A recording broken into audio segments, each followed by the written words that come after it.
Well, thank you. Let's see. That was very nice. Thank you, Kurt. I was supposed to be here 2 years ago. I'm a little bit late. If you notice, March 19th, 2020, almost exactly 2 years ago, was the day I was supposed to be speaking. Wow. And it was, yeah, it was almost exactly 2 years that California. March 16th, 2020 was when they declared. That's right. That's right. So my timing good or what? Anyway, I want to thank you all for coming. I want to thank Christina for having me. In particular, I want to thank Christina for her hospitality. So you guys don't know this, but I got here very early. And one of the reasons I got here early, and I'm going to be late, because last time I was here, it took me a long time to get up here. I live in Hermosa Beach. And, uh-oh. It's okay. Okay, so I live in Hermosa Beach. I was driving up, and on the way up here, it was late afternoon, Christina calls me.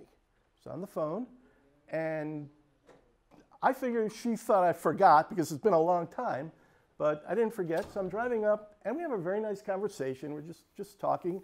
And so toward the end, she asked me, she said, you know, you're really early. What are you going to do?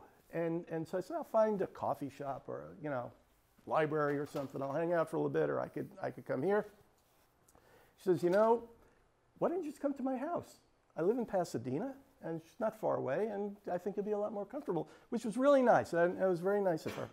So I go to her house, and she's a very nice house. Pasadena, lives with her daughter, her husband, a snake, 2 dogs, a reptile. She's got a menagerie.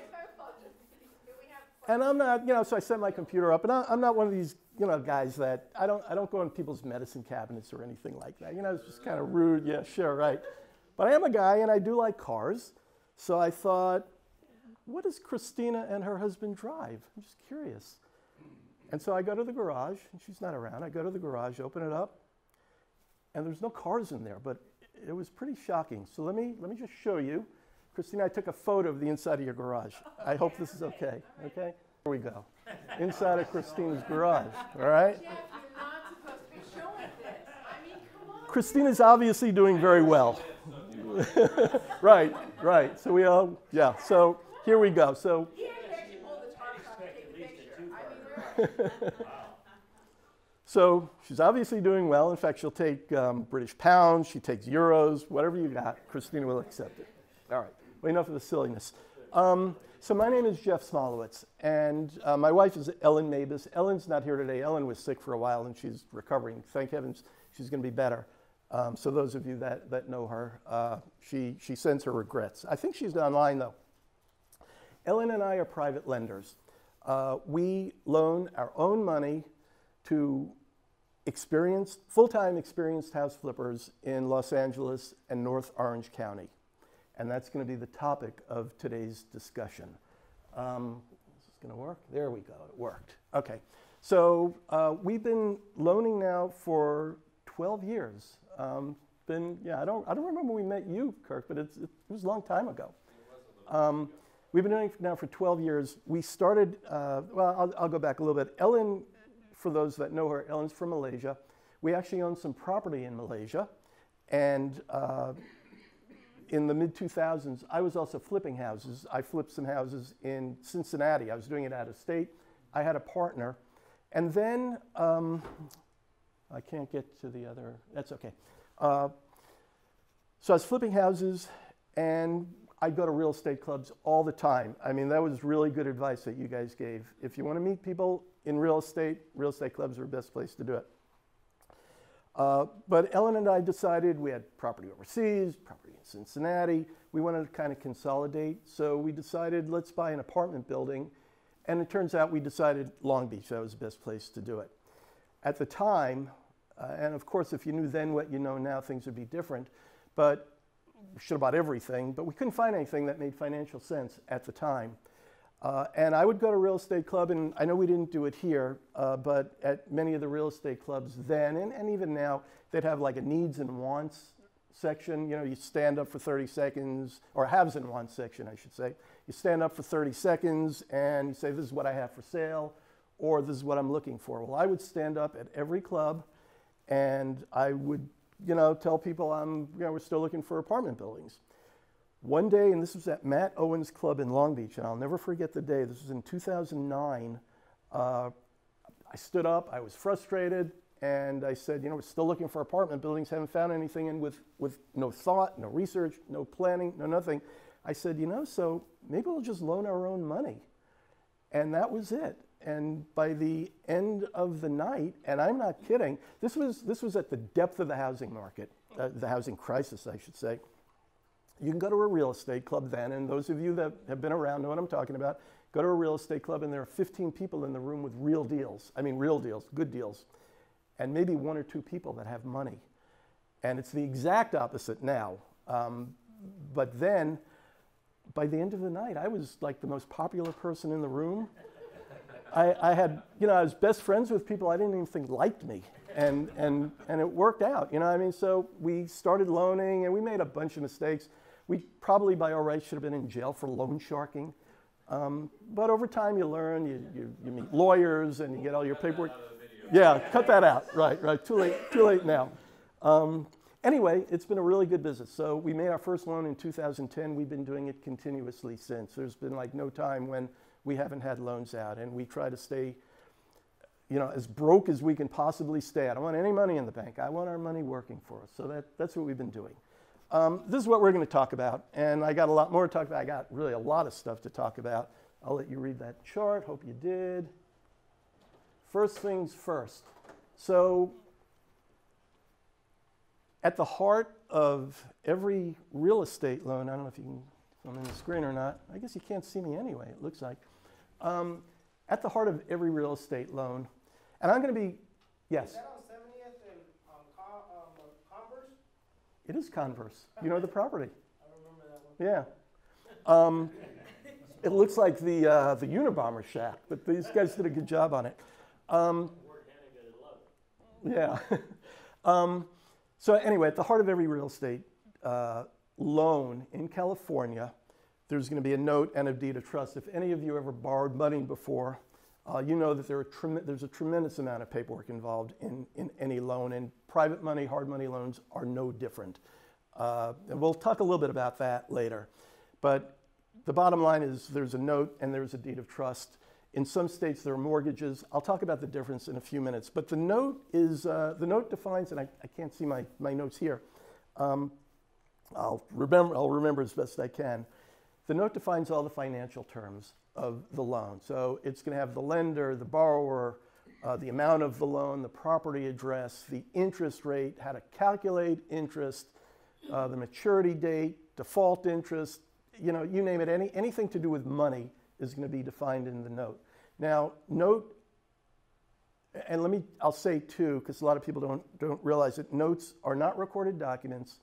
They are signed by the borrower only, generally. That's all that needs to happen with it. They are not notarized. So notes are really just an IOU. They're not worth a whole lot on their own. They're really just worth whatever the willingness and ability of the borrower to pay you back is. With one exception, and that's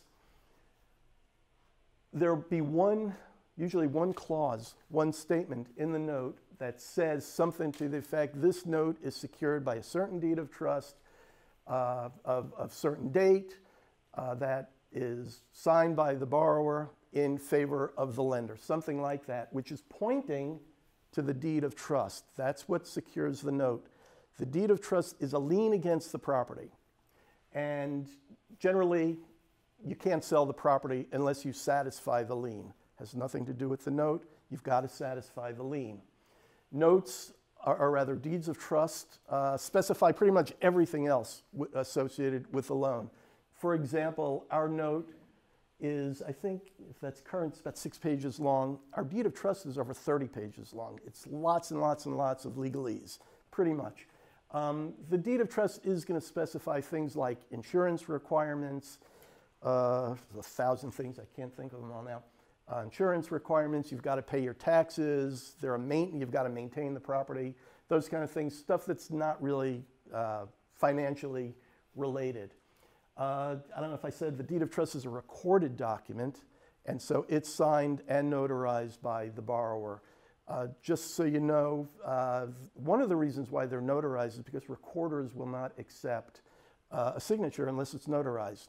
Notes don't get recorded, don't have to notarize them. Anyway, what else? Okay, so there's one other, or a couple other things I wanted to say, and we're going to be talking about terms later, and I want to make sure everybody understands everything I'm going to be saying at least. So you probably know you can have almost as many loans as you want against a piece of property. The first person, and it literally works like this, the first person to walk up to the recorder's window with the deed of trust is in first position. That's how it works. There's no other way to define a first position loan. The second person to walk up, you're in second position, and third, fourth, et cetera, et cetera. And what's important to understand here is during a foreclosure, if the first position, I can talk about foreclosure later, I have a chart at the very end, but first position note, or first position loan, if the first position loan forecloses, it will wipe out everything below the first position. So second, third, et cetera, is gone, and pretty much you lose your money. It doesn't have to be like that, but you don't want to be in second position under a defaulted first if you can help it. I don't recommend seconds at all, and we won't loan in second position. Some people specialize in second position loans, but we don't. We think they're too risky. Often, a lot of people that don't have that, relatively speaking, don't have that much money feel compelled to loan in second position. You don't have to. In California, you've got some better options, and I'm going to talk about that in a little while.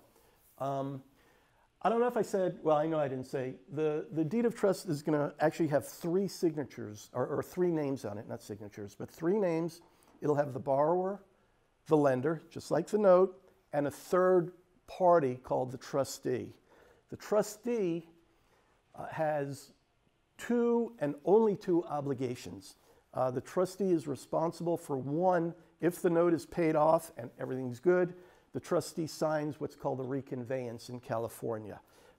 Reconveyance is just a fancy term for payoff notice, and it's a recorded document as well. When the reconveyance is filed, it basically wipes out the deed of trust, which is okay because everything's been paid off. The other obligation of the trustee is if there is a foreclosure, it's the trustee that does the foreclosing. So really, there are just two obligations of the trustee. Now, that's for a deed of trust. A mortgage, very, very similar, except there are only two signatures. There's going to be the lender and the borrower. There's no trustee. Now, trustees, or I should say, in deed of trust states, and California is a deed of trust state, everything is done non-judicially, it's called. You don't have to go to court to foreclose on a deed of trust. On a deed of trust. Many states have mortgages, and here it's the lender that does the foreclosure, and generally you have to go to court. We don't have real estate courts or anything like that in California. Many states do. In some cases, states that don't have a real estate court, you stand in line like everybody else, and it can take years to do a foreclosure. In California, it's, I don't know, 3 or 4 months or something like that if it's uncontested. So it can be very dangerous to loan in a mortgage state, especially a state like New York, where it can take years to do the foreclosure. Anybody have any questions? If you have questions, please just raise your hand or holler out or something like that. Yes? Who's usually the trustee? It's usually it's supposed to be a neutral party, and initially it's the title company, and then at the end, when the loan gets paid off, since I'm the lender in this case, I will sign what's called it's really a substitution of trustee and reconveyance. So I substitute myself as the trustee, and then I sign the document, and so I'm the trustee in that case. If we foreclose, it would be a foreclosure, people that do foreclosures. So. And here is it like legal to do the deed in lieu, like if the borrower doesn't pay you, and just instead of foreclosing on them, you take the property back? That is one possibility, yeah. So, Go back without having to go into foreclosure? right. So as a lender, and you've heard, we're no different, or private lenders are no different than banks in this case. We can come up with, work out whatever we want to with the borrower. We can do a workout agreement. We can forbear, do a loan modification, a deed in lieu. Whatever banks can do, we can do, or foreclose if we want to. So it just depends on what your relationship is with the borrower and where you think your risks are. Okay? All right. Let me go on. I'm surprised you know this property, Daniel. So this was a property, we did this some years ago now, and this is what it ended up looking like. So started out as the Unabomber shack, and it came out pretty good, I thought. Any other questions? I will go on. If you want me to go back, I'm happy to do that as well. All right. So that just sort of set the groundwork here a little bit. What's the difference between private money and hard money? I mean, what do the terms mean? Well, everybody's got their favorite definition. There's really no legal definition of what a private money lender is and what a hard money lender is. What's legal is that you're a lender. So a lot of people want to say that if you're borrowing money from your grandmother or your mom or your dentist or somebody, it's a private money loan. If you're borrowing somebody who's licensed and has a big office somewhere, it's a hard money loan. It's baloney. This is just what people, are comfortable saying. It's really a distinction with no difference at this point, but these are just marketing terms. What is important is if you want to call yourself, a lot of people think, well, I'm a private lender, I'm going to borrow money from my mom or my dentist. I can skimp on the paperwork. That is not true at all. Don't even think of it. If you're borrowing money for your mom or anybody, you want to have the exact same paperwork, and it better be bulletproof as the biggest hard money lender you know. So that's really the only trap I can think of in terms of defining a difference between a private money and a hard money loan. Lending law applies to everybody. If you walk in there with a note and deed of trust and your other documentation, and you tell the judge, well, Judge, I'm a private lender, I don't have to do all the things a hard money lender does, you're going to get your butt kicked out of there. So make sure that whatever you do, all your paperwork is bulletproof, as I said. I use the terms interchangeably, just sort of depending on context. What these loans are non-institutional, non-conventional money. That means you're not going to walk into Bank of America and ask for a private money loan. Conventional loans are those that are backed or bought by Fannie Mae, Freddie Mac, the government entities. They're generally business purpose loans. We'll talk more about that later. And they're generally asset-based loans, although these lines are getting blurred. So generally, like Ellen and I, make our loans based on the value of the property and the potential equity that we expect the flipper to drive into the property. Very little on the financial background of the flipper themselves. So traditionally, the property qualifies the loan, not the borrower. However, there are borrower requirements. Can't do anything illegal, and even though these are private loans, you can't do predatory lending, you can't discriminate, you can't redline, you can't do anything unconscionable. There are still laws that protect the borrowers. So don't think that if it's private that they're not there. They're there. Okay? Questions? I'll go on. What's the interest rate where it's considered, I guess, predatory or? Well, we'll talk about usury in a little bit, but it's greater than 10% in California is usurious. That's by definition. Well, that's right, but usury is defined as greater than 10% in California. Okay, so what are your options? And this chart could go on and on and on. I actually have some additional options that I'm going to talk about later. What are your options if you want to loan money? You've got some money laying around. Maybe it's in a retirement plan. How do you get into the business? Or how do you buy loans if you want to loan money?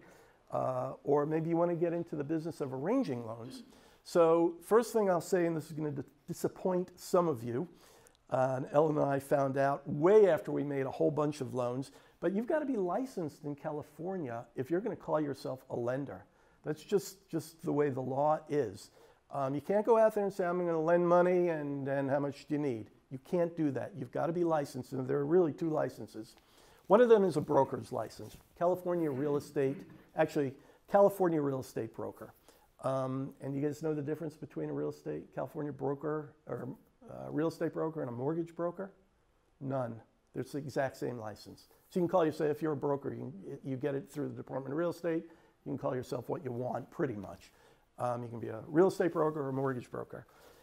So all hard money lenders, anybody that's doing lending is going to have a broker of record.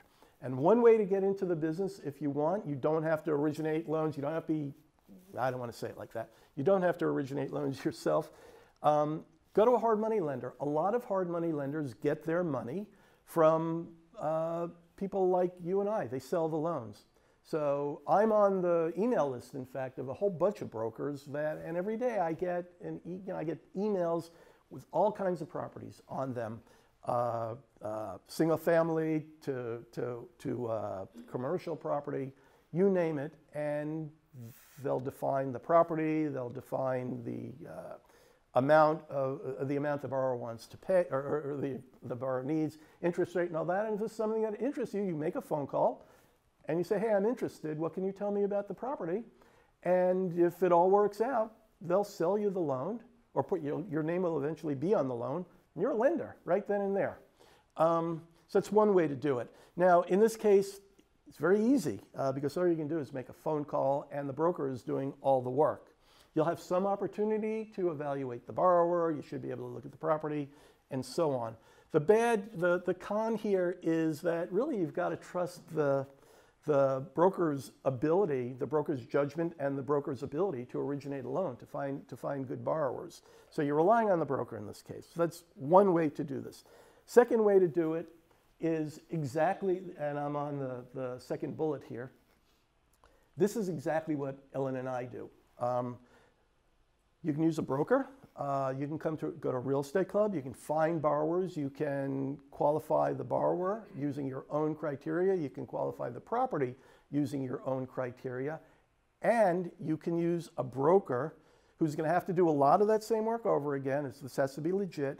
Broker can originate the loan for you. So this is another way to use a licensed California real estate broker to get into the business. They're not just going to rubber stamp it. They're going to have to do a lot of the work that you did. But this is a way to get into the business. I said there were two licenses in California. The other license is a CFL, California Finance Lender. Now, let me back up for a second. To become a broker, anybody here broker? No? Okay. To become a broker, you've got to take a whole bunch of classes. You've got to be, you're going to take a test. You're going to apprentice for a while. It takes a lot of work to be a broker, and it can take a number of years to become a broker. California Finance Lender, you're basically filling out an application and you're going to wait some amount of months through the Department of Financial Protection and Innovation, which used to be the Department of Corporations, the Department of Business Oversight, which used to be the Department of Corporations, and I have no idea what it was before that. Anyway, Ellen and I, in 2015, we became CFLs. So we can originate loans ourselves. Or we can use a broker if we want. And honestly, we still use a broker. We use the same broker we've been using since 2010, I guess. The difference between the broker license and CFL license is a broker can work with the public. So a broker can arrange any loan, a loan between any of you here. Ellen and I cannot. We can only loan our own money. So if two of you want to loan money to one another, you would need a broker. Ellen and I could not arrange that loan. But we can arrange our own loans as long as we're using our own money. We're so-called balance sheet lenders is what California finance lenders are. So if this is something you're interested in, I would encourage you to become a California finance lender. Yes? So is that a test, some education, or is it just registering your name with the state? You register your name with the state of California is how it works. Yeah. And the reason it's so easy is because we are only allowed to lend our own money. And the state assumes that we're sophisticated enough. If we're going to make a loan with our own money, we're sophisticated enough to do that. Who do they think they're protecting? I assume the public. I don't know. You still have to be licensed. So, yeah. Okay. So the good news here is when you do this, you're either going to originate the loan yourself or you'll pay the broker a nominal fee. Okay, we're not paying a broker to advertise, to the public and bring business to us. So you pay the broker. We pay our broker a nominal fee, and he's very happy with what we pay him. But it's a lot less than we'd pay a broker, say, if we bought a loan from somebody. Actually, the borrower would be paying it. So you're going to make the maximum return here. The good news also is that you'll have complete control and decision-making authority. I shouldn't say complete because your broker really has a lot of decision-making authority in this as well. But the bad news is if you mess up, really you don't know one to blame but yourself. So you found the borrower, you looked at the property yourself. Okay, let me go on. So yes. Can you, if you're a CFL, you pay California the fee, are you just limited to loan to people in California? Yep. Okay, that's it? Yep. Okay. Yeah. So is a broker. Just licensed with the state? Yeah. Okay. Yeah. So we can only do this in California. Okay. There are gazillion homes in California, which works for us. Could I do this? Could I, as a California resident, get the equivalent in Texas and then loan my?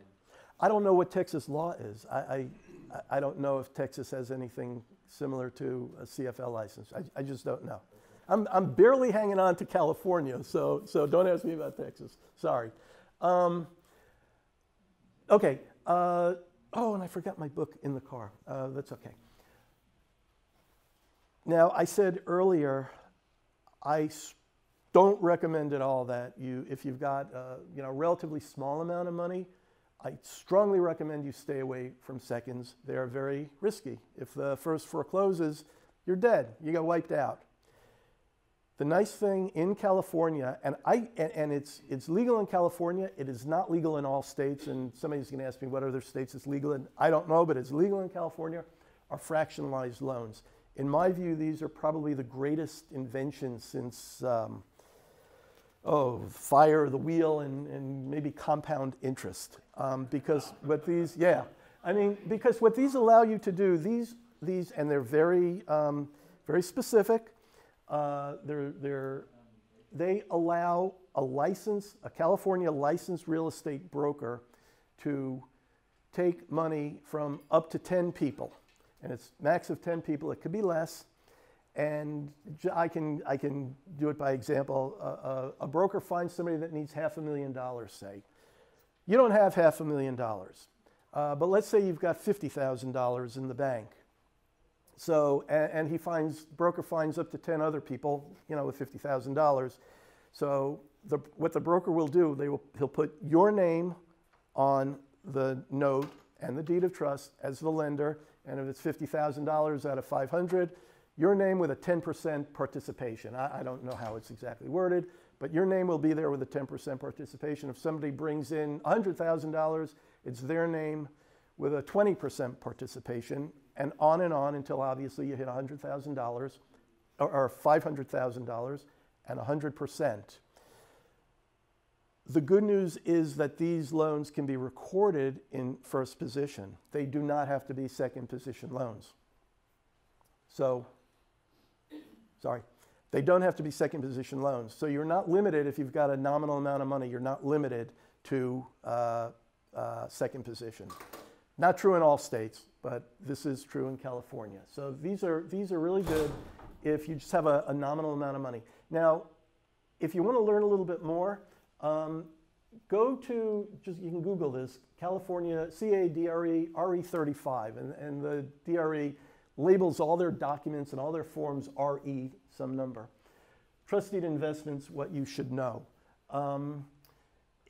It's about 30 pages long and it explains fractionalized loans, and it's a pretty good on just trust deeds. There's one book that I left in my car, and I apologize. It's Smart Trust Deed Investing by George Coates. And Smart Trust Deed Investing, do you know him? That's a good book. Yeah, it's a good book. It's dated. It was published in the mid-'60s and then updated in 1991, I think.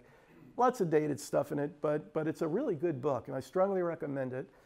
You can buy it online for about $5. So if you don't like it, you know, use it to line a bird cage or something. But I recommend the book. Last option I'm going to talk about here are mortgage pools. Mortgage pools are syndicated investments, and if any of you are knowledgeable about mutual funds, stock mutual funds, you know, Fidelity Investments takes money from 10,000 people and they buy many, many shares of every share in the every stock in the Dow Jones Industrial Average. A lot of people have invested, and they have a lot of. They don't have ownership, but they have access, or it's an investment to them in a lot of stocks. Mortgage pools are very similar. Here, a syndicator, they're not going to work with 10,000 people, but a syndicator will form a syndication, take your money, and it could be a small, relatively small amount of money. It just depends on whatever the rules are that the syndicator has established. They'll take your money, they'll take money from a bunch of other people, pool it together, and they will invest that money in a variety of loans. Now, I should have noted here, you notice on top I say 1-to-1, 1-to-1, many to one. This is one lender against one loan. One lender, one loan. For fractionalized loan, there are many lenders on one loan. In every one of these cases, your name is on the document. So you've got direct recourse to the property. If you foreclose, and heaven forbid you end up with the property, you'll have it on the first two options here. If the fractionalized loan forecloses, then you'll be partners, however it works out, with the other people on the loan. In the case of a mortgage pool, you have no recourse to the property at all. What you have is a percent participation in basically an LLC. So if this bothers you, you should understand that. Good thing is here, risk is spread among a lot of loans. So you've got a lot of diversification if that's important to you. I will tell you, and Christina, you didn't bring this up, I am not a fan of diversification at all. I like... Very much a fan of diversification. You are. I am. Yeah, I'm not.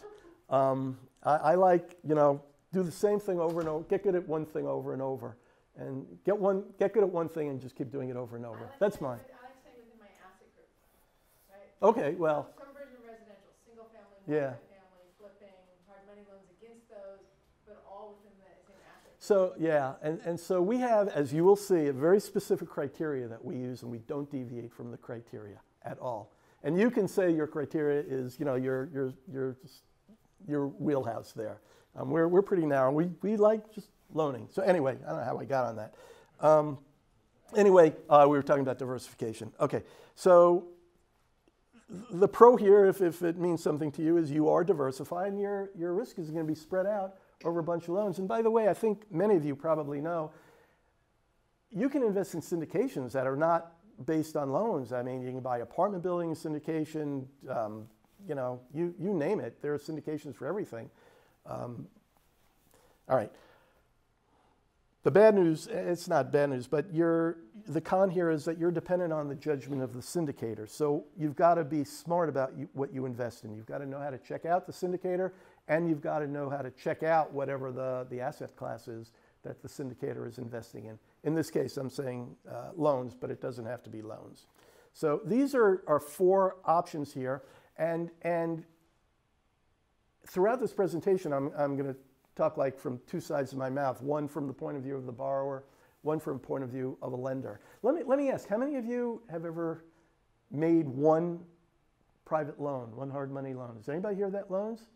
Good, okay. How many of you have ever borrowed private money, at least once? You have, okay, good. How many of you would like to get in the business if you're not already? Okay, good. So, yeah.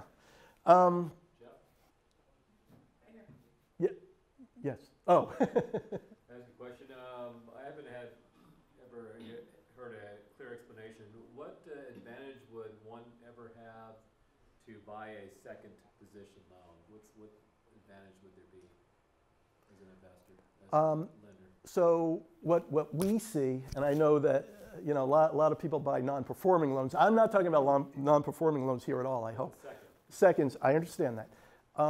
They're lower dollar amount. Typically, and this is very common with me and Ellen, if somebody wants to borrow the rehab money, they will borrow it as a second position trustee, second position loan.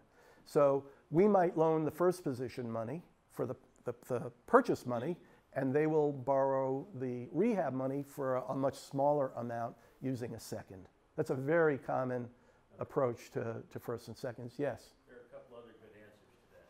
Okay. First is if you're interested in acquiring a house with a very low interest rate, with some of the interest rates that have been written in the last dozen years, lending a second is one way to acquire a house subject to that mortgage, because in most states, the first is required to allow you to service that note. So it's a way for you to buy subject to. The other way is if you structure it as a wrap note instead of just a second, you can be collecting the principal pay down on the first, as well as an override on the difference between your interest rate and the underlying first interest rate. Oh, okay. It's a way to really pump up your return. High risk, high reward. Well, Yeah. reward. Yeah. Yeah, I don't know about. I don't necessarily agree that that whole high risk, high reward thing. You can. I don't agree with that. Yeah. This does not need to be the case. Yeah, You get a solid reward without that level of It doesn't. All right. Anyway, let's go on. Oh, just real quick about the fractionalized note. Yes. When there's multiple people, Mm-hmm. does the broker write up the deed of trust, or is it like an attorney? Like, cause now it's multiple people on the deed of trust. Yes. Is it broker? The answer is yes. So we'll talk about paperwork in a little bit, but in all cases, all loan documents should come from a lending attorney. So the broker is really not right. The broker might fill it out. He's going to put your name on it and Oscar's name and Janice's name on it, but he's not the one that came up with 30 pages or whatever it is of loan of the deed of trust. The attorney did. And it's important that if you're going to get into the business, make sure you get, and I don't know if I was going to say this or not, but make sure you get your loan documents from a lending attorney. You don't go online. I see this all the time. You don't go online to get loan documents. Don't go out there and say, well, I need a template because my mom's going to loan me money or something like that. Are you crazy? You're gonna borrow money from your mom and you're not going to protect her? People do this. Apparently, they do this all the time. If you're loaning your own money or you're loaning anybody else's money, get professionally prepared loan documents from a lending attorney in the state that you're making the loan. And a lending attorney, and I won't get too far into it, lending attorney is not a real estate attorney. There's a lot of overlap there, but you don't want to go to a real estate. You can, I guess. You don't want to go to a real estate attorney to get your loan documents. You go to an attorney who specializes generally in lending and securities. And if you want some recommendations after class, I can give you that. But don't mess around. I mean, you're probably talking about life-changing amounts of money here. So make sure that everybody is protected. Okay, more than you asked, I know, but anyway, I'm going to go on. Okay, so one of the common questions that we're asked, and I guess people are just curious, obviously because they're asking, how much money do you need to get into the business? And this is obviously a regional question, right? And it's very regional, in fact. I told you that Ellen and I loan in LA and North Orange County. We're in California, right? Is there any limit to the amount of money you can spend on a property in Southern California? Pretty much no. But this is Ellen and my experience. That's what we're going over here. So what we have found, and this number seems to be going up and up and up lately, is the typical purchase price for, and I'm just being as general as I can here, any flip, REO, short sale, probate, standard sale, there's probably a whole bunch more on there. The average price or the typical price that Ellen and I are seeing are about $400,000 to about $750,000. We've loaned less, not recently, but we've loaned more very recently. So this is kind of the ballpark of what we're talking about in Southern California. If you've got this kind of money laying around somewhere, you can make a first position loan in Southern California. Inland Empire, Ellen and I don't loan in the Inland Empire. I'll talk about why later. It's just way too far for us. But we have made loans in the Antelope Valley, and I know you can buy properties there, flips, for less than $400,000, for a lot less, actually. So if you don't mind driving, you don't have to loan $400,000. There are lower value properties in the area. Now rehab loans, like I said, we don't loan on them, but we have no problem if a borrower wants to borrow second position money. Some lenders don't want that, and it will specifically say in the loan documents, you are not allowed to borrow the money. It's a due on encumbrance clause, meaning it's like a due on sale clause. They can't stop you from selling the property, and they can't stop you from borrowing money against the property, but they say if we find out, we can call the loan. So that's how it works. But we have no problem with it. There are a lot of pros and cons either way. Anybody that's borrowed money from us will know that when the loan is paid off, when you sell the property, we will always ask, how much money did you put into it, and what did you sell it for? And I keep pretty good records, and what I have observed is that, and this is no rule of thumb, it's no nothing, it's just a statistic, but it's going to come up later. We have found that the average rehab cost is roughly 10 to 12% of the ARV, just sort of rough. And what that means is that if the ARV is $500,000, there's not too many of those around now. If the ARV is $500,000, the rehabber probably put in somewhere around $50,000 or $60,000. If it's $1 million ARV, which is much more the norm lately, they probably put in somewhere around $100,000 and $120,000, give or take. Anyway, if you want to loan in second position, this is kind of the ballpark you're probably going to need if you want to loan in Southern California. I don't know, I imagine there might be brokers that do fractionalized loans in second position too. I'm not aware of any, but what do I know? Questions? Okay. Okay, so now, question of the hour. How do you get the money to lend? I gave you some of the answer a few minutes ago when I showed you you can broker money. You don't have to have money to be a broker. You can just put two people together. You have money, you have a deal. I'm a broker. I'll do the paperwork and I'll take a cut. So you can't. This is how a lot of hard money lenders, a lot of brokers work. You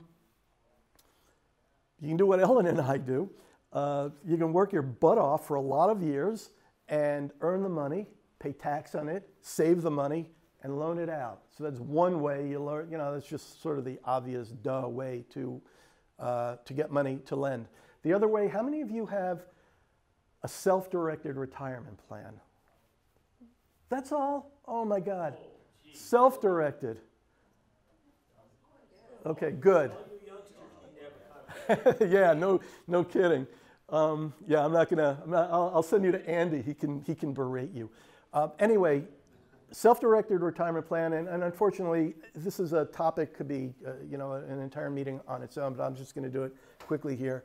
So if you have a self-directed plan, and I'm not talking about a retirement, an IRA that you got through Bank of America or something like that. I'm talking a true self-directed plan through a company that specializes in self-directed retirement plans, and they're out there. You can individually put in, this year for 2022, it's $6,000. If you're over 50, it's $7,000. The gold standard here is self-directed 401k. So anybody with earned income can contribute to a self-directed IRA. The gold standard, as I said, is a self-directed 401k. Some of you work for big companies, maybe you have a 401k at your company. I'm talking about your own 401k, a self-directed plan.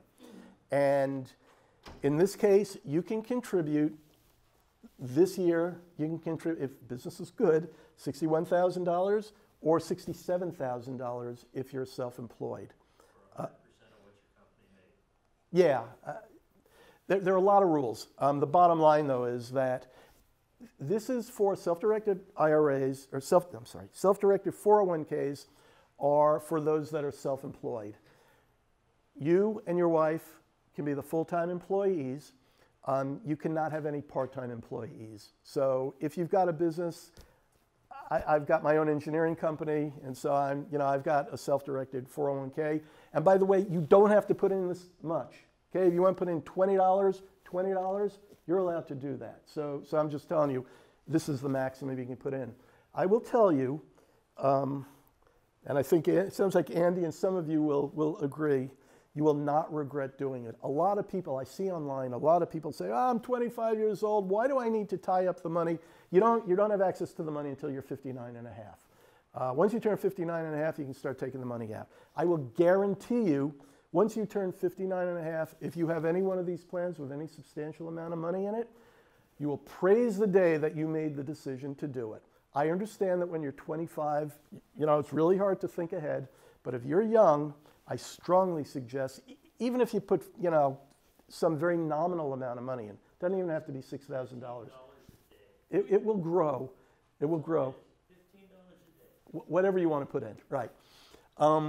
If you can put in, a decent chunk of change, in the tens of thousands of dollars, and then do the same for your wife, it's, what is it, $122,000 or $134,000 a year.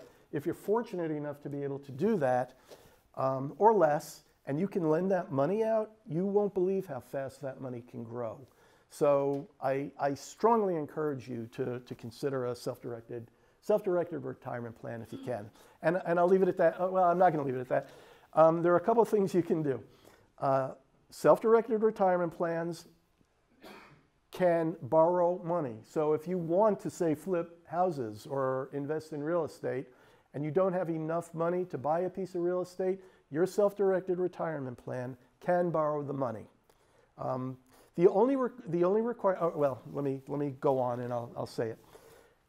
They can also loan money. So if you want to loan money, now the only requirement here is if you borrow money in a self-directed retirement plan, you cannot sign a personal guarantee. You cannot ask your borrower to sign a personal guarantee. Other than that, the loan is almost exactly the same.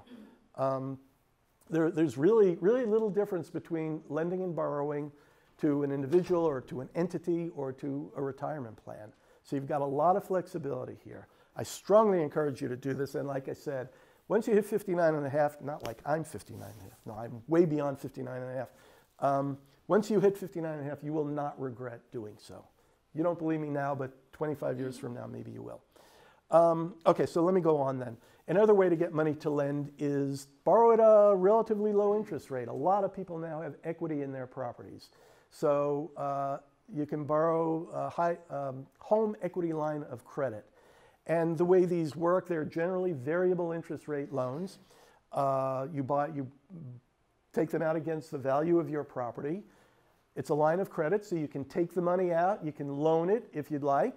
When you get paid back on the loan, you put the money back in the HELOC, and you just keep doing that. You're only paying interest on the HELOC when you have that money working for you. So it's a good way to lend. It's also good for short-term money.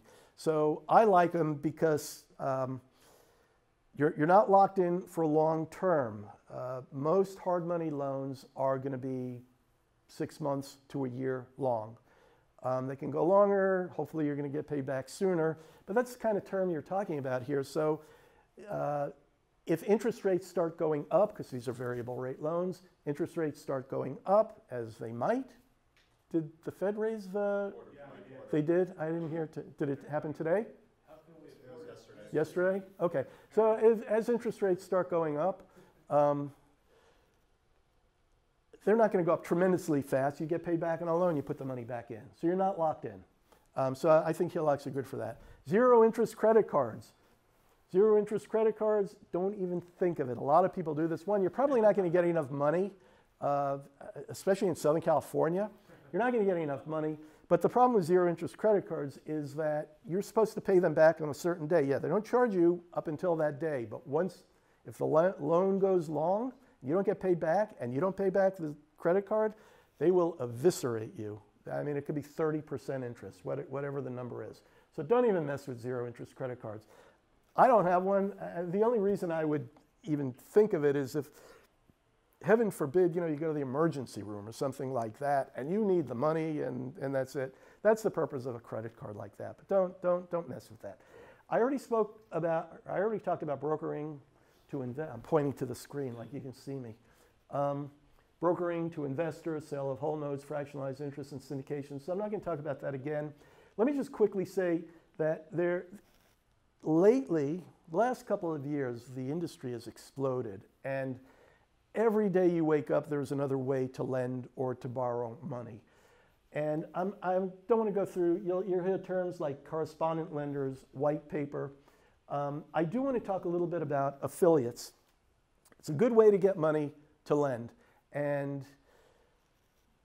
if you go online to any of the bigger hard money lenders, and I'm not talking California because this generally doesn't work, this only works in California with a few exceptions. But if you go online, any of the big lenders out of state, and I'll explain why, often you'll see a link on their website that says, ask about our affiliate program or something like that. And what an affiliate program is, it's very simple. You're basically a commissioned salesperson. So you'll click on it, you'll talk to them, and they will give you their lending criteria. Say if you bring us people, and this is what you will tell them, this is what we charge, these are our terms, et cetera, et cetera. If the deal closes, they will give you a commission, and you're an affiliate. You didn't need any money to do this, and you can do this with as many lenders as you like in as many states as it's legal. It is not legal, specifically it is not legal in California, with one exception. I said earlier, to call yourself a lender in California, you have to be licensed. So you can't walk out here and say, hey, I've got some money. I know somebody with a lot of money. He's going to give me some commission on it if one of you borrow it. Can't do that in California unless you're licensed. Now, does everybody that come to these real estate clubs or sponsor the club, when they talk, are they licensed? No. They're generally employees of the company. So if you're there's probably a lot of ways to do this, but if you're a W-2 employee of the company, then you can do it in California because you're working for a company basically that's licensed. Don't come here and hand a business card out because you know somebody somewhere that's got money and call yourself a lender. You have to be really, really careful with that. And if anybody asks, if you ask them, well, let me. I just blew what I was going to ask. In view of all this, you have everything I've talked about and the other chart that I had on borrowers. Can you think of one question you might want to ask a lender? One question? Do you have a license? That's one. That's a good one. But more broadly, where do you get your money? So, and are you? I mean, there's 1,000 questions. In fact, I was going to do a different presentation because I've done this one before on questions to ask a hard money lender.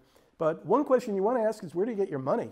And it's not an invasive question. You're not asking anything personal or anything like that. I flat out said earlier that Illinois loan our own money. That's where we get our money. A lot of lenders, you don't know where they get their money.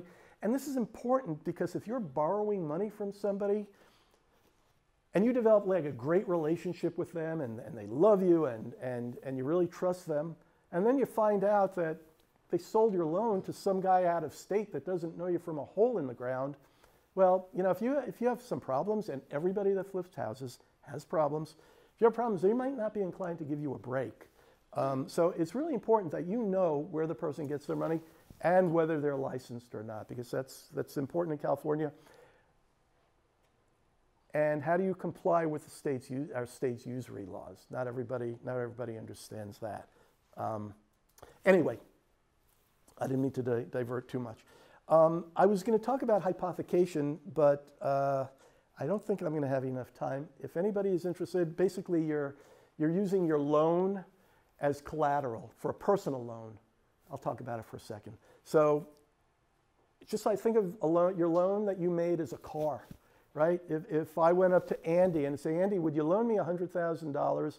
One of the first things I was going to ask Christina, one of the first things Andy might say is, what's my collateral? On a personal loan, not a real estate loan. What's my collateral? Well, let's say I've got a note. Where is this? Pretend there's a note or a loan. $100,000, I'm getting 12%, 2 points for it. I'll give you 50 grand and you can buy it back for the 50 grand anytime in the. So let me, so instead of negotiating terms here, let me just make the point, okay? So let's say I asked you for $100,000. And the first thing you're gonna ask is, what's my collateral? I'll say, rather than put my fancy expensive car up, I'll put the loan up as collateral. Now, and let's say we do the loan. So, and let's say Andy gives me $100,000. This is the collateral for the loan. Does Andy own the loan? No, it's no different than putting my car up. I still own the car. I owe Andy money, and I'm going to give him a cut. Let's say it's for 10%, because I don't want to go above usury. It's a personal loan. It's not a real estate loan. I'm going to give Andy 10%. I'm going to keep the difference. So Andy gives me $100,000. Now I own a note. I have a loan. I can loan that money out again. Where'd we go? I prepared. I can loan it out again. Now I've got 2 loans out. I'm giving Andy or whoever else. I could hypothecate the loan through, say, Cindy. She gives me $100,000. This is the collateral for Cindy's loan. She gives me $100,000. I can do it again, and I can do it again and again. You're going to come, yes. I was going to say that you're not doing a hypothecation with me unless I possess the original loan as So there are a lot of details here. Yeah. A lot of details. Yeah, this probably sit in escrow, or you're going to get the paperwork or something like that. Right. I don't want to get into all the details here. I'm just trying to give you the idea what hypothecation is, because you can hypothecate starting out with a little bit of money and start developing a lot of loans. That's the point. The devil's in the details, obviously. And what I didn't tell you, it's not as easy as it sounds, because notes really are securities, and notes get a lot of exemptions. In this case, though, they must be treated as securities. So if you're going to do this, you're going to need a securities registration to do it. There are some simple ones you can do, in this case, in California. You don't need to go the $20,000 SEC route. But nonetheless, this is just another example, okay? So, okay, I think I'm done with this chart. Let me go on.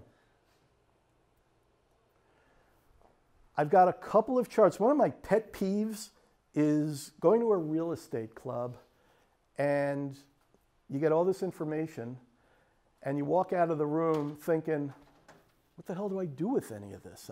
There's nothing actionable there. So I've kind of made it a point to myself that I've got a couple of charts on exactly what Ellen and I do, okay? You can copy it, you can say I'm an idiot, you can do whatever you want, but I want you to walk out of the room with at least, if you really want to get into the business, I want you to walk out of the room with at least an approach that I know works, because I've proven it at least to ourselves, okay? So I've got just a couple of charts on this, some simple rules for private, some simple rules. Know to whom you loan, okay? Don't, you're loaning, like I said earlier, what could be a life-changing amount of money, especially if it's your money, although you don't want to lose anybody else's money. Make sure you know to whom you loan. Kurt was, well, I'll talk about what you said earlier, later.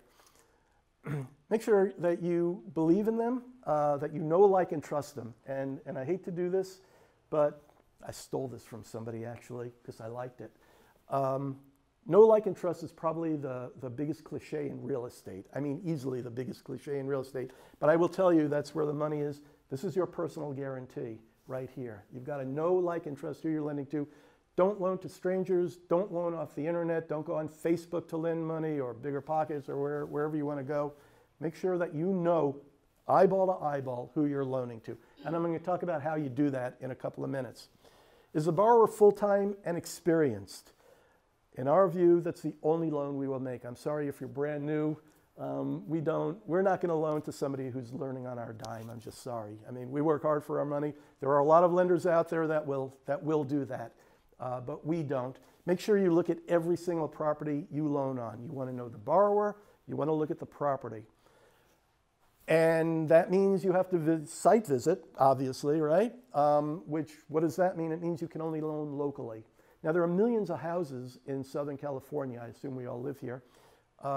There's no need, unless you have an extraordinary amount of money to lend, there's no need to travel out of California. Even, out of state doing low dollar seconds or anything like that. If you don't have enough money to lend locally, in my view, I'm sorry to say, you don't have enough money to lend safely. So that's just the way Ellen and I do it. Doesn't mean you have to do a lot of loans. You've got options. I talked about hypothecation, but fractionalized loans are probably a better bet if you don't have a lot of money. Make sure, though, that you know the borrower and you know the property. The other rule that Ellen and I have, and it's a long story, I don't have the time for it, make sure you've got cash in the bank. Anybody here buy any piece of property ever? You own some property? Okay, a bunch of you have bought property. Did it close on time? They never close on time, ever close on time. I mean, when property closes on time, be suspicious. Something's probably wrong. Anyway, never promise money that you don't have is really what I'm saying. So if you think you're going to get paid back on a loan and you're expecting that money to be in the account when your borrower needs the money, don't do that, because the money might not be there, and you might end up burning bridges or costing them a deal, or end up costing them a security deposit. So be really careful with that. I'm going to go on. Then the next question is, how do you find a borrower you know, like, and trust? And I think you all know the answer because you're here. Real estate clubs are the best way to do it, in my view. You're going to find the greatest concentration of people interested in real estate at a real estate club. You can try, walking around, go to the supermarket or whatever and talking about real estate, but this is the place to do it. What I recommend is preparing an elevator pitch. And whether you realized it or not, I gave you Ellen and my elevator pitch when I first started talking. Ellen and I loan our own money to full-time experienced house flippers in Los Angeles and North Orange County. That's what we do. You should be able to explain what you do simply as well. In return, what you're going to hear usually, if it's somebody that flips houses, they're going to ask you at least these questions, and this list goes on and on and on. I just sort of stopped it where at the first 8 or so. Annual interest rate, points, fees, the duration of the loan. Can you make all payments at the end? How fast can you fund? Are you reliable? Most flippers have been screwed once or twice by lenders, and obviously they're not going to ask you if you're reliable, right? But they're thinking of that. So are you reliable is very important. And then LTV, we'll talk about LTV in a couple of minutes. How much are you going to loan me? Experienced flippers want as much money against their properties as they can possibly get because they're doing a lot of deals. Is that right? Okay. Okay. So let me ask a favor. Just for a second, if some of you can pull $1 out, just some of you, it doesn't have to be all of you, I promise this is not a magic trick. You're not going to throw the money, I'm not going to make it disappear. Kurt's pulling $1 out. Brianna has $1, okay. Rob's going to pull $1 out, very good. Christina, I would imagine, would pull 100 out. She's not sitting here right now. So everybody look around, hold your money up. Everybody look around. Tell me whose dollar is worth the most. Who's holding the most buying power in their hand? Anybody? Is yours, Oscar? Most buying power? Okay, put the money away. I promise you just put it away.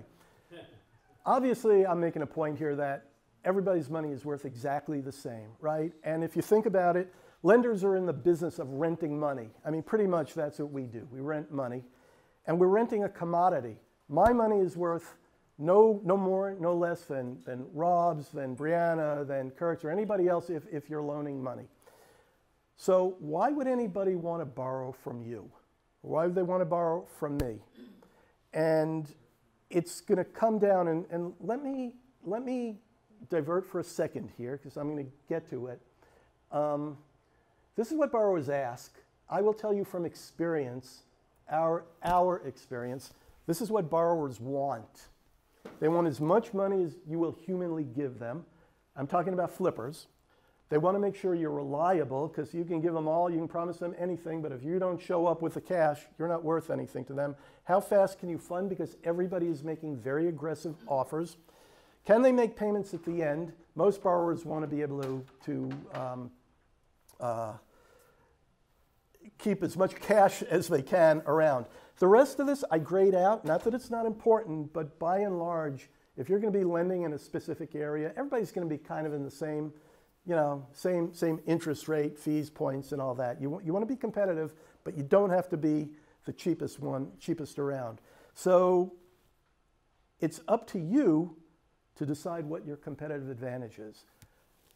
Our list has a lot more on here than that. If you want anybody to borrow from you, you've got to make it appealing for them. There has to be some reason that they're going to want to borrow from you. So I'm giving you a little bit of the competitive advantages, or the things that our borrowers like to see. And I can't see my notes here, but there are other advantages you might want to offer your borrowers if you're going to loan money. And I can think of one obvious one. I talked about it a minute ago that we don't do. One, we don't do seconds, and more importantly, we don't loan to newbies. Huge market for people that are brand new to the business. If you're brand new, you want money also like anybody else wants money. If you want to get into it, a lot of lenders will do this. So if you can, put up with the issues with loaning to somebody that's brand new, it's one way in. Yes? If you have a secondary loan, will you not lend to that person? Like if someone has a second loan already sitting with them, will you avoid them, or? How could you? There has to be a first if there's a second. I mean, sorry, if they get the down payment loan first, will you be averse to them if they had to get that from someone else? Well, it has nothing to do with the money. Ellen and I, this is just Ellen and I, okay? Ellen and I don't want to lend to somebody that doesn't have the experience. So I like to do business with people that are smarter than me. And I'm not saying that you're not smarter than me, but that have more experience in a particular field. So that's why Ellen and I won't do it. It has nothing to do with who has the money or who's in first position or second position or anything like that. A lot of people don't have a problem with it. I think he's asking if you mind if he borrows the down payment in the second position behind you. If you had experience, no, absolutely not. We don't care. I don't care where you get your money. I don't. You'll see in a minute the way we do it. But yeah, thank you. I didn't understand the question. No, I don't care. There are lenders, forget the down payment for a minute. And by the way, that's yet another competitive advantage. There are now lenders that are loaning down payments. This is very recent. There are a lot of ways to do it. Yeah, I guess Andy will do it. There are lenders that will loan down payments. We won't do that. But we don't care where you get your money. Let's see, I got sidetracked here for a second. Yeah. So think of ways that differentiate you from every other lender out there. And there are a lot of people loaning money right now if you're going to lend.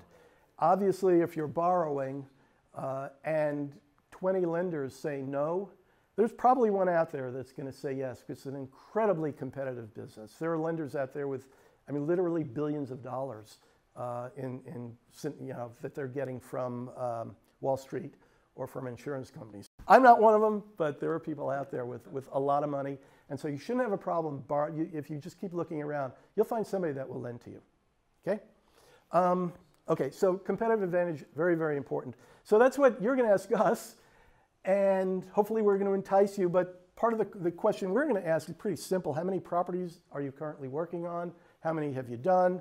How long have you been doing it? I want to make sure that you've got experience, and based on the conversation that it sounds like you know what you're doing. Now, you haven't established you know what you're doing yet. I'm going to talk about that in a minute. But pretty much you want to hit it off with the borrower. That's our opinion. And so really, do you have, excuse me, do you have a good feeling about one another? If you do, we go to the next step. And by the way, this took me a lot longer to present than this entire conversation, which should just take minutes. So what we do, excuse me.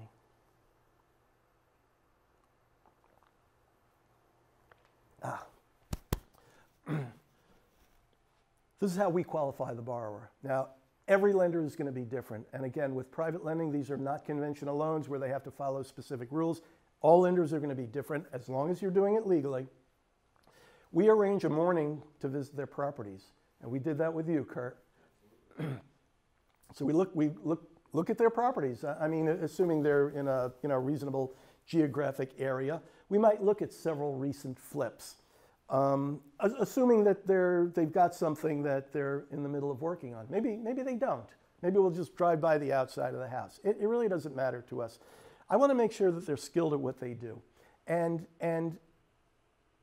I say that because I don't care when I say skilled at what they do.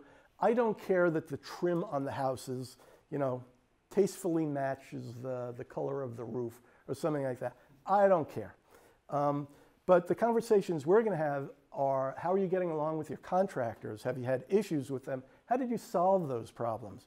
What about the building department? Are they making you crazy? I guess they're always making you crazy. But how are you dealing with the building department? This kind of stuff. I want to know how you're doing this professionally. Do you have other lenders? How are you getting along with them? Are you having issues with any of the other lenders? This is the kind of stuff we're going to be talking about. We might look at a potential deal. I prefer not, but by that time I probably like you enough, or we know, like, and trust you enough, so maybe we'll do a deal. It doesn't happen that much. Usually we just go out, look at some properties, and then Kurt will go to lunch or dinner. Or dinner, right. Maybe, what did you say, hibachi? Yeah, I mean, that's what we do. And the idea, If you really want it. I'm sorry? Take you to Kobe if you really want it. Kobe? It's Japanese steak. Oh, Kobe beef. oh, all right. Anyway, the idea here is we're not doing this because I have such an interest in your property. I have an interest in you. And the only way that I can get to know you is by hanging out with you. And this is an excuse for hanging out with you. That's really all it is. I want you to know me and Ellen, and we want to know you. And you know what I mean by know. I don't just mean know who you are. But we're going to be loaning you our hard-earned money, so I want to make sure that you know what you're doing and you've got the integrity to want to pay us back. What else is on here? Okay, so you go through all that, and it turns out you love each other and everything's great, kumbaya. Now what? So what we tell our borrowers is, when you find, and we will have gone over our lending criteria with the borrower. We have a long list of stuff. And we tell our borrowers, don't bring us a property unless it's in contract. Because I don't want to look at it, you're going to look at 100 homes before you buy one. I don't want to look at 100 homes. Now, this is not to say that if you have a problem, you have an issue, you have a wobbler, you're curious about something. I've gone out and I've looked at properties that are not in contract, and knowing that the borrower might never do the deal, and that's fine. I'm happy to do that. I'm just talking in general. So they will bring us, when they finally have a deal, they will bring us the contract and the preliminary title report. That's what we want to see to start the loan. And from that point, it's pretty simple. Income tax returns. We have a CPA. In fact, I just met him a few days ago to do our taxes for last year. I don't know how to read my own tax returns. Okay, I'm sorry. When we get our tax return, I open the second page, I sign it, mail it in, done. I certainly don't want to look at your tax return. I would not know what to look at, honestly. Same with credit reports. Now, a lot of lenders, and it's interesting, more and more, the industry is leaning a lot more to looking more and more like conventional loans. A lot of the reason for that is they're taking on investors, and their investors want them to look at credit reports and bank statements and income tax returns and all that kind of stuff. We don't, I will be honest. There's nothing in a credit report that tells me you know how to flip a house. It tells me you pay your credit card or that you pay the electric bill. If I were opening an electric utility, maybe I'd be interested in your credit report, but I'm not. We're loaning against flips. So we don't look at credit reports. I just think it's silly. Bank statements we used to look at, because I guess when you first start out, well, you're supposed to look at bank statements, right? But what we found is if you're doing business with experienced flippers, somebody sold 2 houses yesterday and they have 7 figures in the bank. Tomorrow they buy a couple of houses and they have $1.75. I don't know what you do with that. I really don't. So we don't look at any of this. everything about you is tied up in those three little circles that I showed a little while ago. We really need to know, like, and trust you, and we have to believe that you know what you're doing, that you're a professional. So, and we did that with Kirk. Okay, I should have warned you. We are going to be talking about math. So what I just went through is your options for lending, for borrowing, how we qualify a borrower. And you can make up your own. There's no rules here as long as it's legal. And I said earlier, you can't redline, you can't discriminate, that kind of stuff. But we are going to talk about a little bit of math here, because those of you that are lending money, you're going to want to make sure that your borrower has a good deal. You don't want to loan to anybody that does not have a good deal. Generally speaking, those that are very experienced and been around for a while know how to do this. But I used the term loan to value earlier. I think everybody probably knows what it is, but loan to value, this is cut off. Loan to value is a percent, and you take the percent times the value of the property, and that gives you the amount that you'll loan. It's pretty simple. The problem is, so we're asked all the time, what is your loan to value? How much? Okay, I'll go quick. So that gives you you ask a lender what their loan to value is, they give you a number. The problem is, what value are they using for the value of the property? Is it the as-is purchase price? Is it the ARV, the after repair value, which is the value to the end buyer, or maybe it's the appraised value? You don't know. So if you ask a lender what their LTV is, make sure you follow up the question, okay, what value do you use? Same thing if somebody asks us, we will tell them what value we use. So the rule of thumb that we use, this is very common, nothing I made up, but it works, and I will show you why it works, is we take the purchase price plus the repair costs, the estimated repair costs, add them up. Those must be 75% or less of the ARV. And I will show you in a minute that if they are 75% or less of the ARV, the resulting profit is going to be 10 to 15% of the ARV. And in our opinion, that's a good deal. So if you can make 10 to 15% of the ARV in profit, you're doing okay. Let's forget about what's been happening in the last couple of years where, you know, people are making 25, 30% on properties. That's not going to last very long. If you can make 10 to 15%, we are happy. Now for value, Ellen and I, let me back up. I said earlier, you don't remember it, I know, that on average, our experience is flippers spend about 10 to 12% of the ARV on repair costs, on repairs. So if this number is 10, just say 10% of repair costs, and it's 75% of ARV, how much did they purchase the property for? 65% of ARV, typically. And in fact, earlier today, just coincidentally, I was sitting on a webinar, and somebody was going through statistics of California properties, and he said, never having spoken to me, that flippers are spending about 63% of ARV is what he said. So I'm pretty confident in this number. So what that means is that if they're buying at 65% of ARV, how accurate do you have to know the ARV? I mean, we're not doing FHA loans where you're lending at 96.5%. You're going to loan some percent of the 65%, or even if you're doing a 100% loan, you're loaning them at 65%. You don't have to be super accurate, so you don't need to do appraisals in our view. We do our own valuations. I'm not an appraiser, but it's not hard, and this is not any kind of class on how to do it. But we can get comps from MLS, Redfin, Zillow Sold, and estimate what the value of a property is. Reasonably close. That's all we really need. I don't have to nail it to the last $20 like some lenders. I know hard money lenders that require 2 appraisals, which I think is crazy, but that's what they You get the kickback from the appraiser. maybe, don't know. Did you have a question? Just curious if you heard about the bill introduced to tax 25%. AB 1771. Yeah, I wasn't going to talk about that here.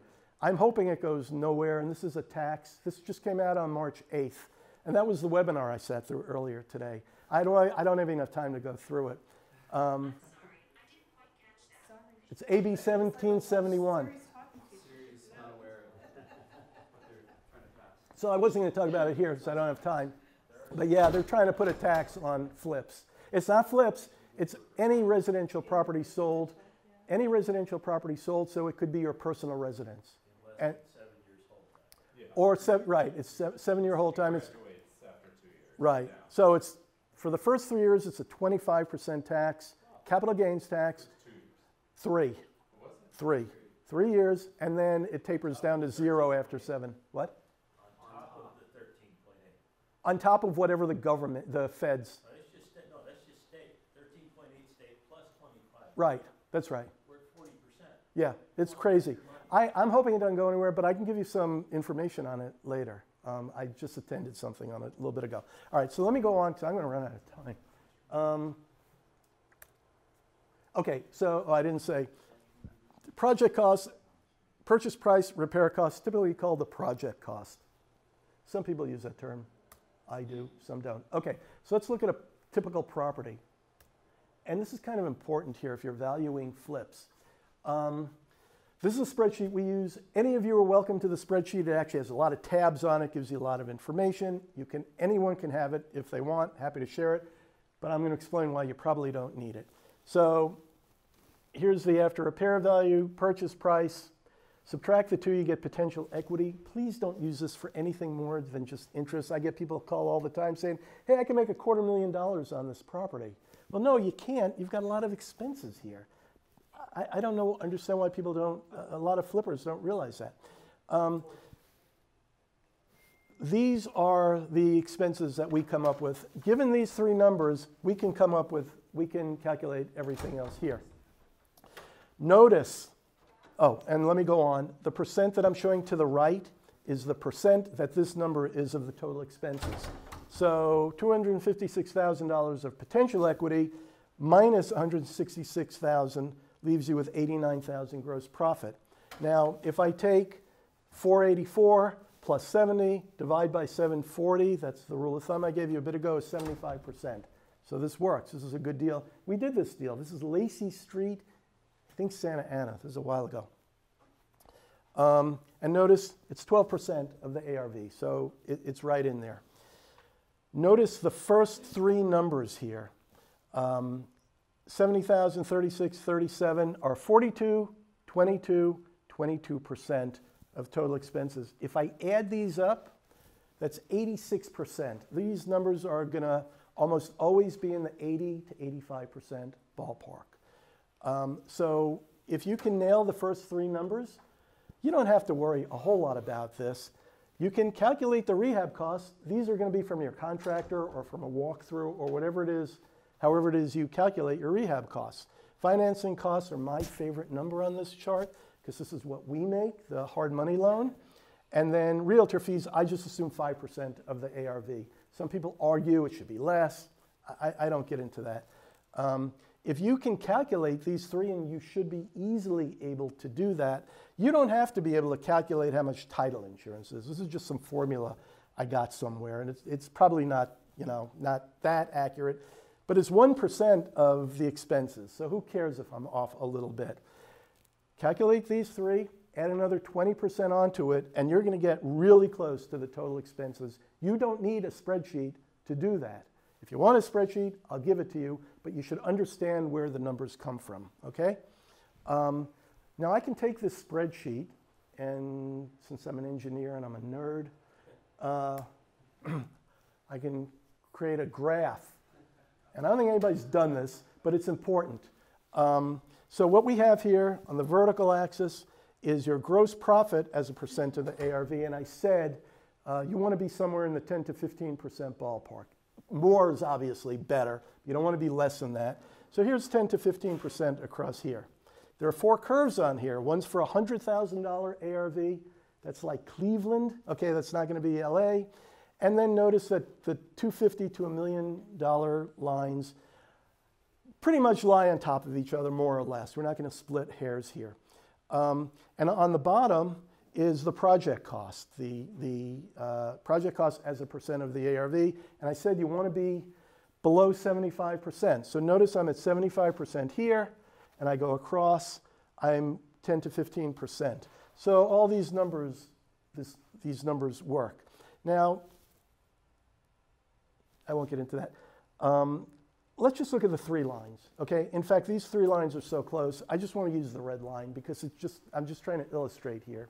So if you notice the red line only, let's say it represents properties in Southern California. I said at 75%, you'll be in the 10 to 15% of ARV profit. What happens if I get to 85%?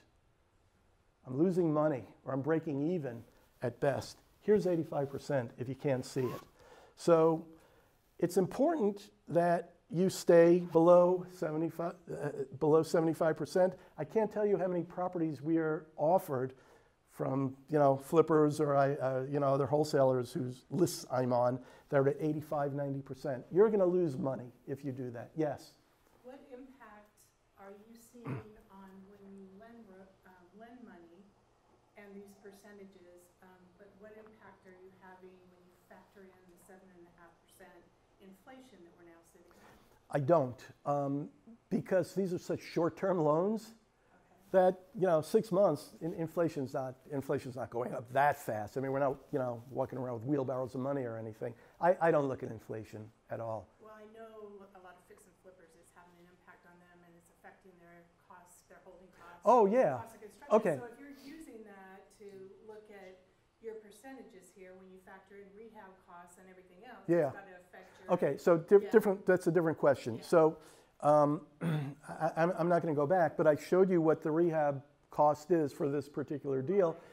We will use at that time whatever the appropriate number is for rehab costs. I'm not going to use 2-year-old rehab costs. I want to know what it will cost right now, which is going to include inflation in it up to that point. So we just use whatever the estimate is at that point. I'm not. Again, these loans are so short that I'm not worried that from now until 3-6 months from now that they're going to skyrocket. Maybe that's naive, but we just don't. Okay? Okay, so stay below 75%, and if you're going to push it, make sure that you don't go anything close to 85%. All right? It's a very easy calculation. You don't need a spreadsheet. Like I said, you can have the spreadsheet. You can almost do it in your head or use a calculator. Okay, so a couple of things now. We're going to talk about usury in California. I'm going to go quick, I promise. Yes, I'm gonna kick you off the stage, Jeff. Okay. Usury in California, we talked about before, is 10%. So if you go to Article 15, Section 1 of the California Constitution, it says any loan greater than 10% is usurious. Now, there are a lot of exemptions to this. Like everybody and their brother gets an exemption. Banks, credit unions, pawnbrokers, farm co-ops, you name it. But the nice thing is that licensed California mortgage brokers or real estate brokers get an exemption, and so do California finance lenders. So if you have either one of these licenses, you're good to go. Nice. Always make sure you're using not yeah. Okay. So now I want to ask, and then I can wrap it up. Let me, and I won't do every chart. You guys know what typical, what kind of loans hard money lenders generally can't make? Have you heard? Owner-occupied, right? It's wrong. Not even close. Yeah, it's wrong. Owner-occupied, I don't know how this got popular. Well, I think because people say it online and therefore it's true. Owner-occupancy has virtually nothing to do with the type of loan that a hard money lender can make. Sorry if if you disagree or burst your bubble. I'm going to give you a few examples. Well, before we go on. I should have said, I'm not a lawyer and Ellen is not a lawyer. Okay, so this is legal stuff we're talking about here. Go see a lawyer. Don't believe everything I'm saying. There are 2 types of loans in California, and if you look at the California Constitution and Dodd-Frank, it says that a consumer purpose loan is a loan made for personal, family, and household use. So in general, the answer to the question is hard money lenders generally are not licensed to do consumer purpose loans. We're not, because if you're going to do consumer purpose loans, you've got to invoke TILA, RESPA, SAFE Act, MLS. This entire sheet could be filled with all the laws that you've got to follow. If the loan is not made for personal, family, or household use, it is considered a business purpose loan. Business purpose loans are the realm of hard money and private money lenders. So we can do that because we don't have to worry about TILA-RESPA and all the rest of this. So notice I never said who lives in the property. As long as it's not for personal, family, or household use, we can make the loan. Let me give you a few examples. You get a phone call from a potential borrower and and let me back up. The first question you want to ask is, what is the use of the money? I mean, really, that defines it. You don't let the borrower tell you it's for personal, family, or household use. You want to know, you want to ask the borrower, what's the use of the money? It should be the first question you ask as a lender. So you get a phone call, and somebody wants to borrow money. Why do you want to borrow the money? Well, I want to borrow money against my personal residence, a place I sleep in every single night. I live there, my family lives there. I want to borrow money against it. What is the use of the money? Why do you need the money? I need the money to build a business office to add an addition to my house. It's a business office. I'm self-employed, and this is my personal residence. I'm going to add a business office to my personal residence. Business purpose or consumer purpose? It's a business purpose loan, even though you made the loan against a house. And if you don't believe me, this exact example is written into Dodd-Frank. This example. So don't say that, you know, it cannot be owner-occupied.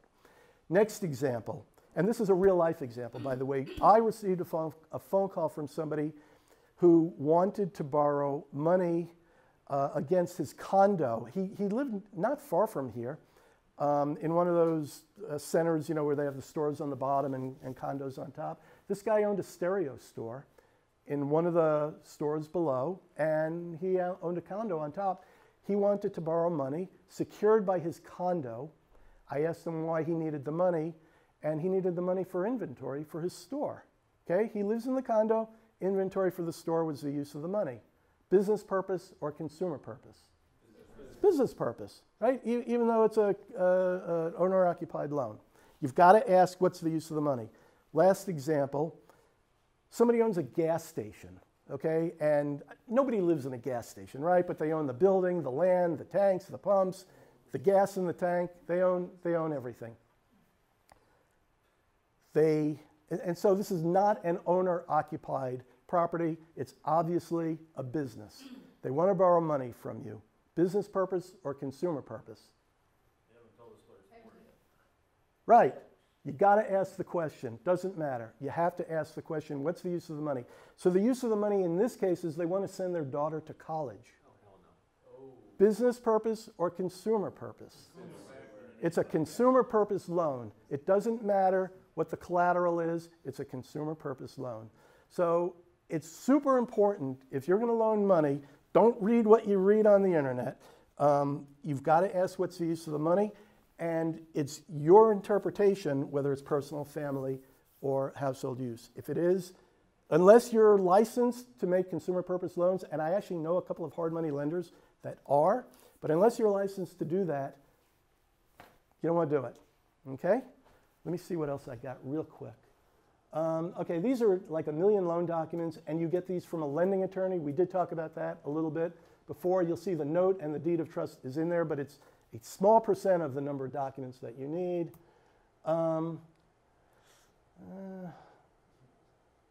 Okay, so let me just go through the mechanics a little bit. I need like 5 minutes, 3 minutes. So you're going to go through all the paper. You made the loan with the borrower, or your broker made the loan with the borrower.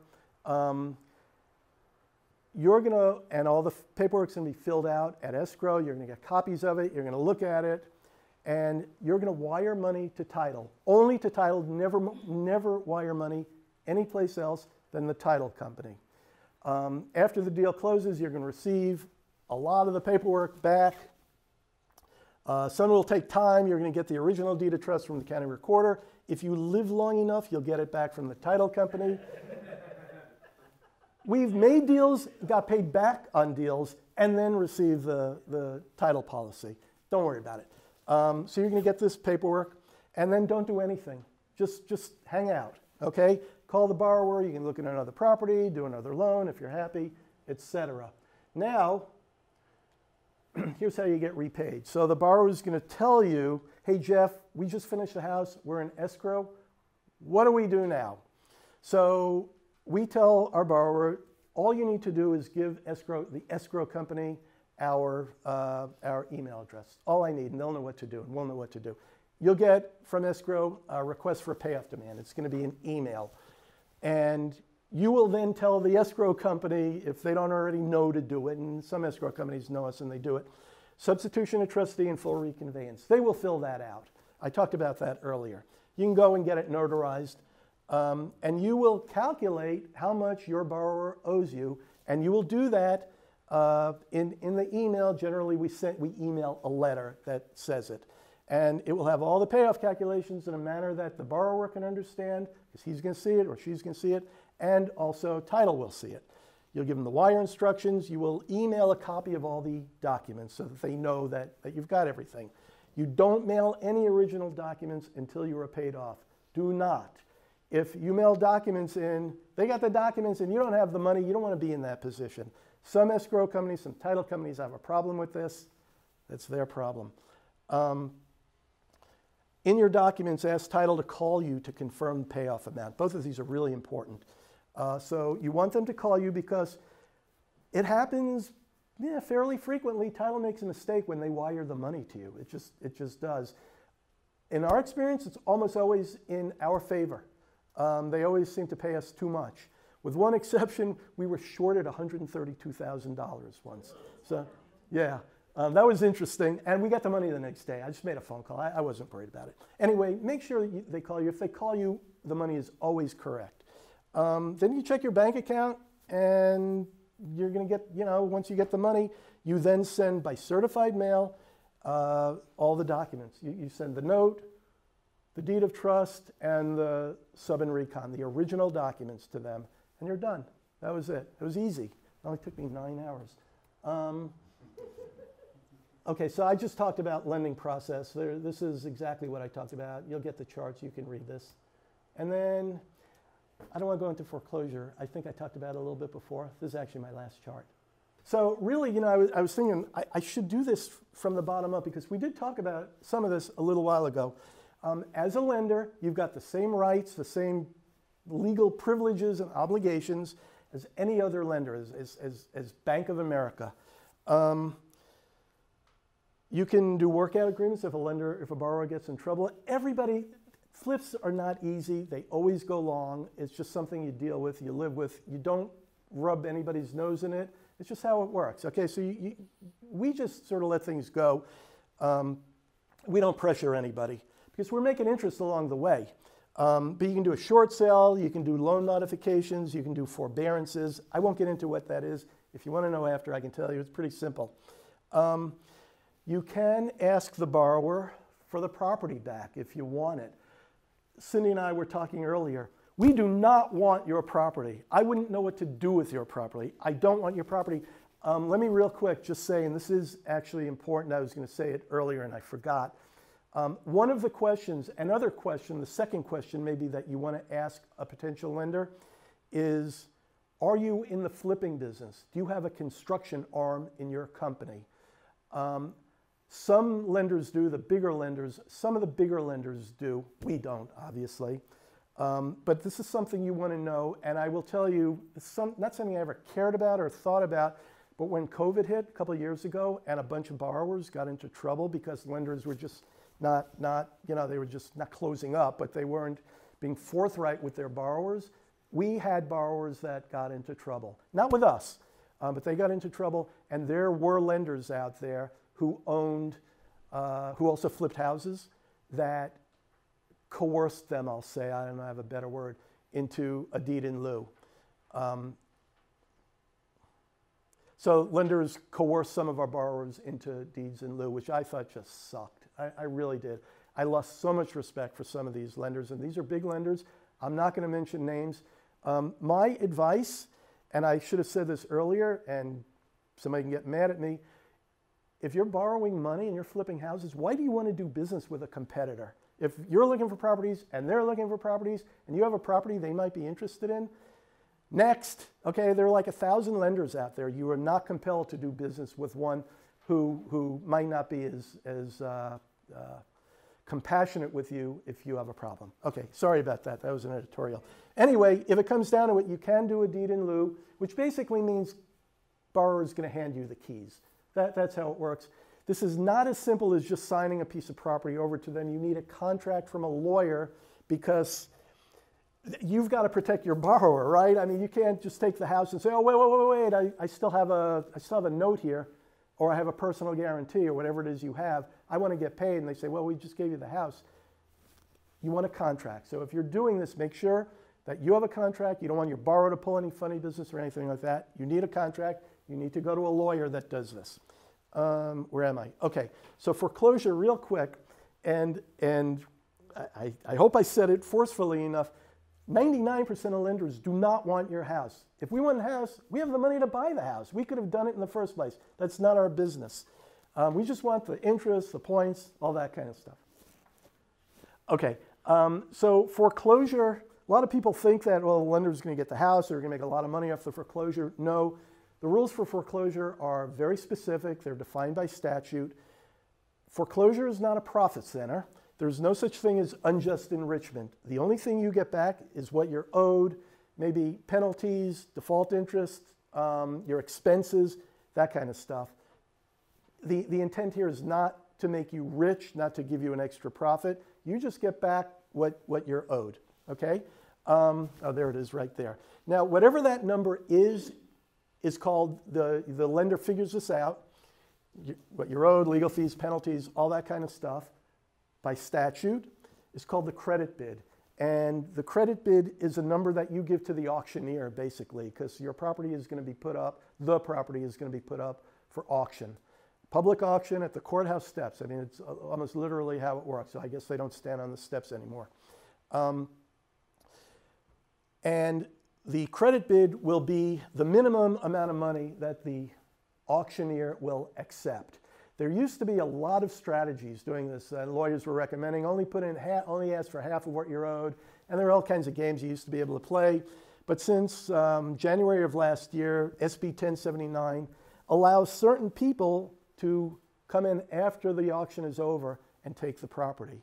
So you have to be really careful with this. So your credit bid, the number you give the auctioneer, should be whatever you are really owed. You can't play the games anymore in the chess game and all that. So the property will go up for auction, and if nobody bids on it, let's say you're just owed too much money, nobody says, I'm not going to pay that much money. If nobody buys it, you own the property. The lender gets the property, congratulations, now what are you going to do with it?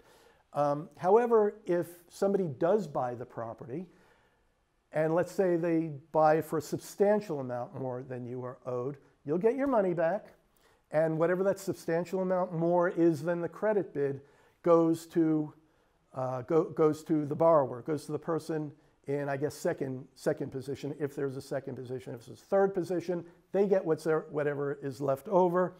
And eventually, if there's still money, that'd be great. If there's still money left over, that goes to the borrower. It goes to the rehabber. So that's how foreclosure works. Lenders don't make, there are reasons, and I know, for doing seconds, I know, Andy, you were talking about that earlier. There are reasons that some people want to own the property. 99% of the lenders I know, you do maybe. Yeah, most people don't, but there are strategies for owning the property. And I think, the other thing to be careful of too is, I should have said, I did this sort of bottom up, I should have flipped it. First trust deed, I said, wipes out when the first trust deed forecloses. They wipe out the second, the third, and anything else out there. They are not necessarily at the top of the food chain. So you could be a first position lender, but if the borrower owes money to the IRS, the state, the city, if they owe taxes, or HOAs. Is that true in California? I know it's true in other states. I don't know if HOAs are senior in California. In Florida, they're senior. I know. Okay, all right. Anyway, just be aware. If you did your loan properly with title insurance, that should eliminate all this. Yeah, that's right. Right. So make sure if you're loaning money, you have your borrower get title insurance. It's a very good point. I will tell you a story afterwards about lending on a stolen property. I'm not going to do that now, but I will tell you that. So that's it. We're done. Okay.